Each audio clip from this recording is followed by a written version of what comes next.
Turned you ready, Martin. I made the path back over to Sonic. I cruised around the Sonic, and that's what we did for like 3 hours. I mean, it only took like 2 minutes to get across town, so I mean, you can imagine. But you know, when you come out of the Sonic every once in a while, depending on who's at the Sonic, I mean, you drive a muscle car. I mean, just a little slight pop of the clutch, and you know what happens. And I got pretty good at doing that. And I got it in all 3 gears. Unknown to me, around the corner, sat one of the policemen of the town. And you know what he had the audacity to do? He didn't pull me over. No, that would have been nice. He called my granddad. My granddad called my dad. I was in trouble before I ever got home. That's what it's like at this moment. So as a Christian, if we're going to make the grade, you've got to be careful also. How we conduct ourselves in a righteous nation. We've got to be like Christ. We've got to be moral. In private and in the public. We've got to be morally correct. We've got to live in such a way that God can look at us at any time and say, I'm well pleased. Do you live that kind of righteous life? That's the kind of righteous life we should be living. A God-fearing life. A life that is honoring and pleasing to God. Well, it's grade time. It's time to get your report card. One thing that we note here, in getting our grade, Jesus is giving the grade. It has nothing to do with man. It's all Jesus giving the grade here. What kind of grade is He going to give your life? What kind of grade is He going to give you? But not only that, we have to remember we're being taught by the Holy Spirit.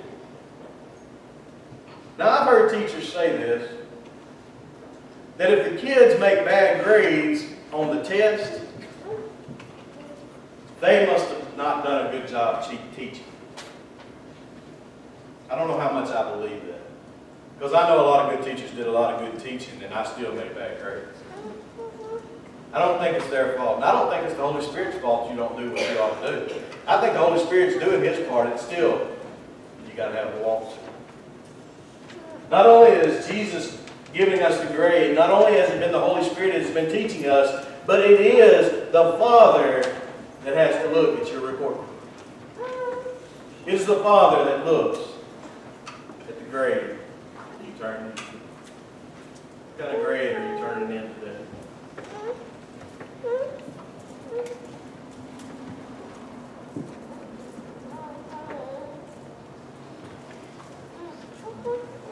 What kind of grade are you making? You know, there's some improvements and ways to improve your grades, and I think we'll look at that next week. But right now, what kind of grade have you made? You know, I ask my kids sometimes when they come home, and I knew they had the test, and we studied on it, and I say, well, what do you think you made? What do you think you made? Oh, I did pretty good, I think. What do you mean you think? You either know if you did or you didn't. And so I ask the question again, what did you make on your grade? Do you think you did pretty good? Or do you be honest with yourself and say, you know, I could probably use some improvement. Probably some changes. Probably some things I could do a little different. The number one thing that I could probably do is change my walk.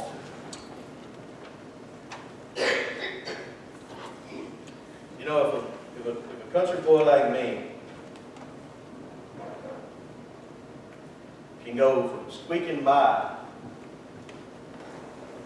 barely over a 2 point something, and make it out of high school, and graduate with honors, it's just a matter of words. You gotta want to. You gotta want to live for Christ. You got to want to please God. You got to want want to do what God's calling you to do? How's your want to? Brother Eddie, what number is it? 312. Stand together in 312. Maybe this morning you just need to pray and ask the Lord to help you in that area of making the grade. Maybe this morning you just need to thank God for being gracious and merciful because your grade's not what it should be. Pray and ask Him to help you do it differently.